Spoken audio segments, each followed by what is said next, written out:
ಸ್ನೇಹಿತರೆ ನಮಸ್ಕಾರ. ಸ್ನೇಹಿತರೆ, ಒಬ್ಬ ಮನುಷ್ಯ ಸಾಯುತ್ತಾನೆ, ಆದರೆ ಅವನು ಕಟ್ಟಿದ ಸಂಸ್ಥೆಗಳು, ಬೆಳೆಸಿದ ವಿದ್ಯಾರ್ಥಿಗಳು, ನಂಬಿದ ಜನರು ಸಾಯುವುದಿಲ್ಲ. ದಾವಣಗೆರೆಯ ಒಂದು ಮನೆತನದಿಂದ ಬಂದ ಈ ವ್ಯಕ್ತಿ ಸಾವಿರಾರು ಮಕ್ಕಳ ಭವಿಷ್ಯಕ್ಕೆ ದೀಪವಾದರು. ಅನೇಕ ಕುಟುಂಬಗಳ ಬದುಕಿಗೆ ಆಧಾರವಾದರು. ಅಧಿಕಾರ ಇದ್ದರೂ ಅಹಂಕಾರ ಇಲ್ಲದೆ, ಸಂಪತ್ತು ಇದ್ದರೂ ಮೌನವಾಗಿ ಸೇವೆ ಮಾಡಿದವರು. ದಾವಣಗೆರೆಯ ದಣಿ ಶಾಮನೂರು ಶಿವಶಂಕರಪ್ಪ. ಶಾಮನೂರು ಶಿವಶಂಕರಪ್ಪನವರ ಬಾಲ್ಯ ಹೇಗಿತ್ತು, ಅವರ ತಂದೆ ತಾಯಿ ಯಾರು, ಅವರ ರಾಜಕೀಯ ಜೀವನ ಶುರುವಾಗಿದ್ದು ಹೇಗೆ, ಅವರ ಜೀವನದಲ್ಲಿ ನಡೆದ ವಿವಾದಗಳು ಯಾವುವು, ಶಾಮನೂರು ಶಿವಶಂಕರಪ್ಪ ಅವರ ಕುಟುಂಬ, ಹೆಂಡತಿ, ಮಕ್ಕಳು, ಸೊಸೆ, ಅಳಿಯ ಯಾರು ಮತ್ತು ಅವರ ಆಸ್ತಿ ಎಷ್ಟು, ಅವರ ಸಾವಿಗೆ ನಿಖರವಾದ ಕಾರಣ ಏನು ಅನ್ನೋದನ್ನು ನಾವು ಈ ವಿಡಿಯೋದಲ್ಲಿ ಸಂಕ್ಷಿಪ್ತವಾಗಿ ತಿಳಿಯೋಣ. ಕೊನೆವರೆಗೂ ಮಿಸ್ ಮಾಡದೆ ವಿಡಿಯೋ ನೋಡಿ. ಶಾಮನೂರು ಶಿವಶಂಕರಪ್ಪನವರು ಉದ್ಯಮ, ಶಿಕ್ಷಣ ಮತ್ತು ರಾಜಕೀಯದ ಬಹುಮುಖಿ ಸಾಧಕ. ಶಾಮನೂರು ಶಿವಶಂಕರಪ್ಪನವರು ಕರ್ನಾಟಕದ ರಾಜಕೀಯ, ಶೈಕ್ಷಣಿಕ ಮತ್ತು ಉದ್ಯಮ ಕ್ಷೇತ್ರದಲ್ಲಿ ಪ್ರಮುಖ ಪಾತ್ರ ವಹಿಸಿದ ಹಿರಿಯ ವ್ಯಕ್ತಿ. ದಾವಣಗೆರೆಯಿಂದ ಉದಯಿಸಿದ ಇವರು 5 ದಶಕಗಳಿಗೂ ಹೆಚ್ಚು ಕಾಲ ಸಾರ್ವಜನಿಕ ಜೀವನದಲ್ಲಿ ಸಕ್ರಿಯರಾಗಿದ್ದರು. ಸ್ನೇಹಿತರೆ, ಶಾಮನೂರು ಶಿವಶಂಕರಪ್ಪ ಅವರು ದಾವಣಗೆರೆ ಮೂಲದ ವ್ಯಾಪಾರ ಮತ್ತು ಕೃಷಿ ಹಿನ್ನೆಲೆಯ ಕುಟುಂಬದಲ್ಲಿ ಜೂನ್ 16, 1931ರಲ್ಲಿ ಜನಿಸಿದರು. ತಂದೆ ಶಾಮನೂರು ಕಲ್ಲಪ್ಪ, ತಾಯಿ ಸಾವಿತ್ರಮ್ಮ. ಶಾಮನೂರು ಶಿವಶಂಕರಪ್ಪ ಅವರು 10ನೇ ತರಗತಿಯವರೆಗೆ ಓದಿದರು. ಶಿಕ್ಷಣದ ನಂತರ ತಮ್ಮ ಕುಟುಂಬದ ಪರಂಪರೆಯನ್ನು ಮುಂದುವರಿಸಿದರು. ಶಾಮನೂರು ಗ್ರೂಪನ್ನು ಯಶಸ್ವಿಯಾಗಿ ಮುನ್ನಡೆಸಿದರು. ಈ ಉದ್ಯಮವು ಸಕ್ಕರೆ, ಮದ್ಯ ಮತ್ತು ಇತರ ಕ್ಷೇತ್ರಗಳಲ್ಲಿ ಹರಡಿಕೊಂಡಿತು. ಅವರು ಕೇವಲ ಉದ್ಯಮಿಯಾಗಿ ಉಳಿಯದೆ ಬಾಪೂಜಿ ಎಜುಕೇಷನ್ ಅಸೋಸಿಯೇಷನ್ ಮೂಲಕ ಸಾವಿರಾರು ವಿದ್ಯಾರ್ಥಿಗಳಿಗೆ ಶಿಕ್ಷಣ ಒದಗಿಸುವ ಮೂಲಕ ಪ್ರಮುಖ ಶಿಕ್ಷಣೋದ್ಯಮಿಯಾಗಿ ಗುರುತಿಸಿಕೊಂಡರು. ಶಾಮನೂರು ಶಿವಶಂಕರಪ್ಪ ಅವರ ವೈಯಕ್ತಿಕ ಮತ್ತು ಕುಟುಂಬ ಜೀವನ ನೋಡುವುದಾದರೆ, ದಿವಂಗತ ಶ್ರೀಮತಿ ಎಸ್ ಪಾರ್ವತಮ್ಮ ಅವರು ಅವರ ಪತ್ನಿ. ಈ ದಂಪತಿಗೆ 3 ಪುತ್ರರು ಮತ್ತು 4 ಪುತ್ರಿಯರು ಸೇರಿದಂತೆ ಒಟ್ಟು 7 ಜನ ಮಕ್ಕಳಿದ್ದಾರೆ. ಶಾಮನೂರು ಶಿವಶಂಕರಪ್ಪ ಅವರ ರಾಜಕೀಯ ಉತ್ತರಾಧಿಕಾರಿ ಅವರ ಪುತ್ರರಲ್ಲಿ ಒಬ್ಬರಾದ ಎಸ್ ಮಲ್ಲಿಕಾರ್ಜುನ್. ಅವರು ಸಕ್ರಿಯ ರಾಜಕಾರಣಿಯಾಗಿದ್ದು, ಎಸ್ ಮಲ್ಲಿಕಾರ್ಜುನ್ ಪ್ರಸ್ತುತ ಗಣಿ ಮತ್ತು ಭೂವಿಜ್ಞಾನ, ತೋಟಗಾರಿಕೆ ರಾಜ್ಯ ಸಚಿವರಾಗಿ ಸೇವೆ ಸಲ್ಲಿಸುತ್ತಿದ್ದಾರೆ. ಶಾಮನೂರು ಶಿವಶಂಕರಪ್ಪ ಅವರ ರಾಜಕೀಯ ಪ್ರಸ್ಥಾನ ಮತ್ತು ಪ್ರಮುಖ ಮೈಲಿಗಲ್ಲುಗಳನ್ನು ನೋಡುವುದಾದರೆ, ಶಾಮನೂರು ಶಿವಶಂಕರಪ್ಪ ಅವರ ರಾಜಕೀಯ ಜೀವನ 1960ರ ದಶಕದಲ್ಲಿ ಪ್ರಾರಂಭವಾಯಿತು. ಅವರು ಕೇವಲ ಕಾಂಗ್ರೆಸ್ ಪಕ್ಷದ ನಿಷ್ಠಾವಂತ ನಾಯಕರಾಗಿದ್ದರು. 1969ರಲ್ಲಿ ದಾವಣಗೆರೆ ನಗರ ಮಂಡಳಿ ಅಥವಾ ಅಕ್ಸಿಲ್ ಸದಸ್ಯರಾಗಿ ಪ್ರಥಮ ರಾಜಕೀಯ ಪ್ರವೇಶ ಮಾಡಿದರು. 1994 ಮತ್ತು 2004ರ ಚುನಾವಣೆಯಲ್ಲಿ ದಾವಣಗೆರೆ ವಿಧಾನಸಭಾ ಕ್ಷೇತ್ರದಿಂದ ಸ್ಪರ್ಧಿಸಿ ಗೆದ್ದಿದ್ದರು. ನಂತರ 2008ರಲ್ಲಿ ಕ್ಷೇತ್ರ ಪುನರ್ವಿಂಗಡಣೆಯಾದಾಗ ದಾವಣಗೆರೆ ದಕ್ಷಿಣ ವಿಧಾನಸಭಾ ಕ್ಷೇತ್ರದಿಂದ ಅವರು 2008, 2013, 2018 ಮತ್ತು 2023ರ ಚುನಾವಣೆಗಳಲ್ಲಿ ಕರ್ನಾಟಕದ ವಿಧಾನಸಭೆಗೆ ಸತತವಾಗಿ 6 ಬಾರಿ ಶಾಸಕರಾಗಿ ಆಯ್ಕೆಯಾದರು.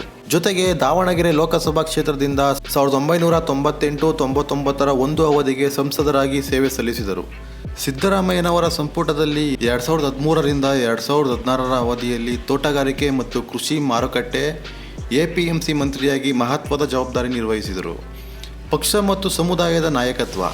ಶಾಮನೂರು ಶಿವಶಂಕರಪ್ಪನವರ ಪಕ್ಷ ಮತ್ತು ಸಮುದಾಯದ ನಾಯಕತ್ವ. ಸುದೀರ್ಘ ವರ್ಷಗಳ ಕಾಲ KPCC ಖಜಾಂಚಿಯಾಗಿ ಪಕ್ಷದ ಆರ್ಥಿಕ ಬೆನ್ನೆಲುಬಾಗಿ ಕಾರ್ಯನಿರ್ವಹಿಸಿದರು. ಜೊತೆಗೆ ಅಖಿಲ ಭಾರತ ವೀರಶೈವ ಮಹಾಸಭೆಯ ಅಧ್ಯಕ್ಷರಾಗಿಯೂ ಸಮುದಾಯದ ನಾಯಕರಾಗಿ ತಮ್ಮ ಪ್ರಭಾವವನ್ನು ವಿಸ್ತರಿಸಿದರು. ರಾಜಕೀಯ ಮತ್ತು ಉದ್ಯಮದ ಮೂಲಕ ಗಳಿಸಿದ ಅಪಾರ ಸಂಪತ್ತಿನ ಕಾರಣದಿಂದ ಶಾಮನೂರು ಶಿವಶಂಕರಪ್ಪನವರು ಕರ್ನಾಟಕದ ಶ್ರೀಮಂತ ರಾಜಕಾರಣಿಗಳಲ್ಲಿ ಒಬ್ಬರಾದರು. 2023ರ ಚುನಾವಣಾ ಅಫಿಡವಿಟ್ನ ಪ್ರಕಾರ ಅವರ ಒಟ್ಟು ಆಸ್ತಿಯ ಮೌಲ್ಯವು ಸರಿಸುಮಾರು 312.75 ಕೋಟಿ ಎಂದು ಘೋಷಿಸಲಾಗಿದೆ.